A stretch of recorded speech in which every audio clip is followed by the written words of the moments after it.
Hey everyone, it's Josh. Uh, so I guess it's time to start getting back to making videos about Havercamp, although I will be making videos about other subjects, and I'm doing this for two reasons. A, to get extra eyeballs on my channel, um, and hopefully raise support that way. But B, just so my channel isn't filled with just nonstop negativity. You know, the Havercamp situation, the landlord situation that I'm dealing with is so negative, and I just don't want my channel to be 100% negativity. So, I want to add some other videos about other subjects, things I know about, things I have an expertise about, subjects I just feel like talking about that day, whatever it is. But this particular one is going to be about Havercamp, so let's get into it. I was talking with somebody yesterday, and they had said to me,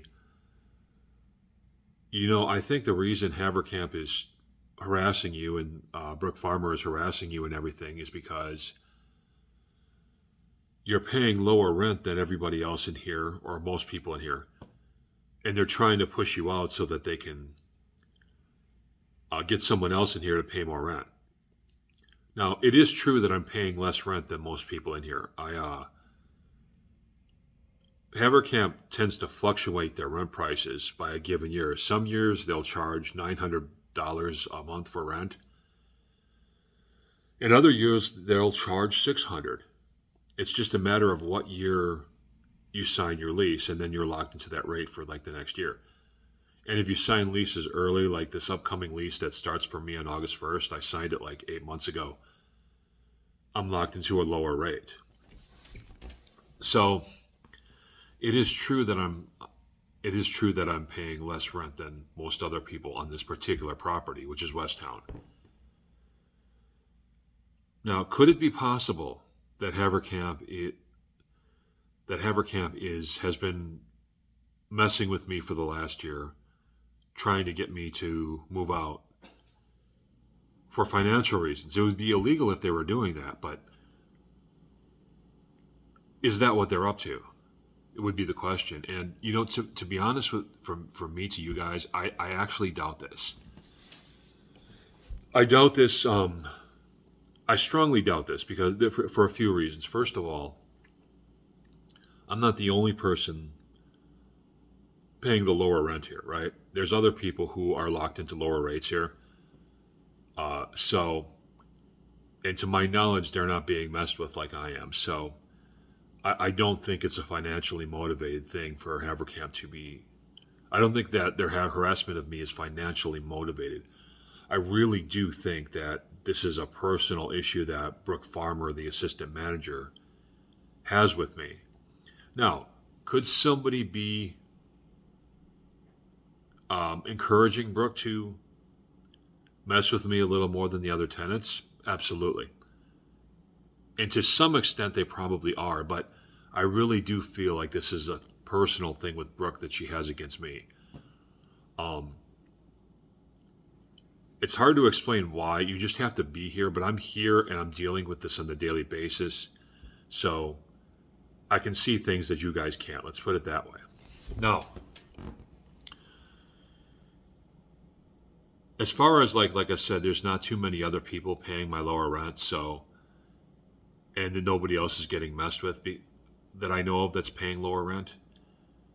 I could be wrong about that because I only know about this complex. I only know about West Town. I don't know about, Havercamp owns a ton of other complexes around here. Other apartment complexes, all of which have 1,000 to 2,000 residents. And I have no idea. Maybe they are doing the same thing to other residents and other complexes, right? Through being financially motivated to harass tenants who are paying lower rent. That very well could be true. But I don't know, and I'm not going to go out of my way to find out.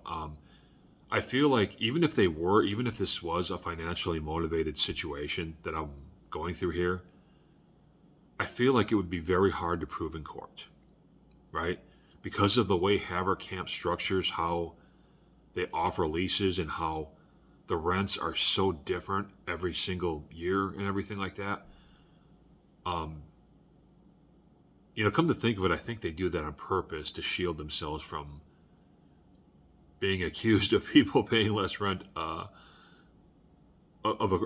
harassing people who are paying less rent.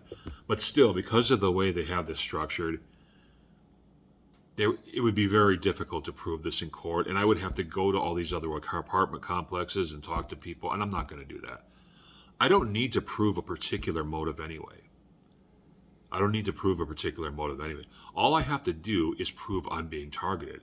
All I have to do is prove that Haverkamp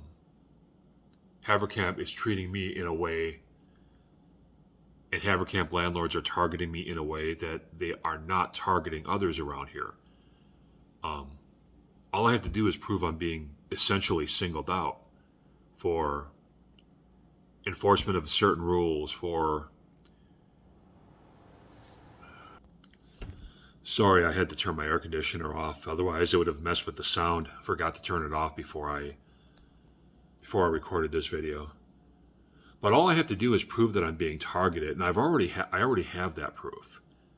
This is pretty much a slam dunk case. All I have to do is find a lawyer to represent me. I have emails, I have all kinds of documentation to prove that Brooke Farmer has come after me in ways that she doesn't even consider coming after other tenants here. Now, there could be a couple of other tenants here that she kind of targets, but the way she comes after me isn't her usual MO, and that'll be very easy to prove. So I don't even have to get into whether it's financially motivated or whatever it is. But I don't think it is. I think this is Brooke. She knows I'm a former homeless man, and because there's been media stories about me and everything, and those media stories have been shared around the office in the past and all that. And I think that's kind of like a big part of her motivation. But I'm not even going to raise that in court because, again, that would also be kind of hard to prove. But again, I don't have to prove that. All I have to do is prove that I'm being targeted in the first place. All I have to do is prove that, Brooke is paying some extra special attention to me that she doesn't do with other tenants. And I got that in the bag. Okay, that's about as easy a thing to prove given the documentation I have as anything.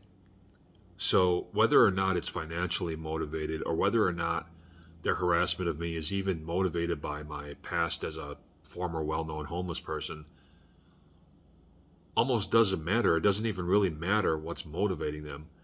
What matters is how their actions towards me, are they consistent with their actions towards other tenants, and they are definitely not. So, that's what it is.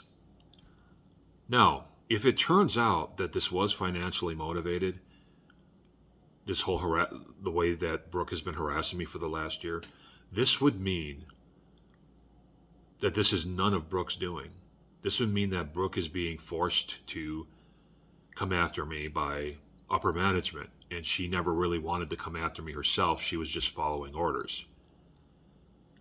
If that's the case, and if that turns out to be the case, I will owe Brooke Farmer the hugest apology anybody's ever owed anybody, because she was just doing what she had to do to keep her job or whatever. But I really don't think that's the case. I really don't believe that. I do believe other people have some intentional involvement in it. Some of her bosses do, but I really do think this is mostly Brooke being Brooke, basically. So that's all for today, at least for the Haverkamp stuff. I might take another couple of days off from making Haverkamp videos just because, I don't know, it's nice not to stress out about the situation for a couple of days. Like I've taken a couple of days off this weekend from as far as like worrying about the situation, and I feel like I want to take a couple of more off, you know what I mean? But I'll make videos about other subjects, including one coming today. That's all.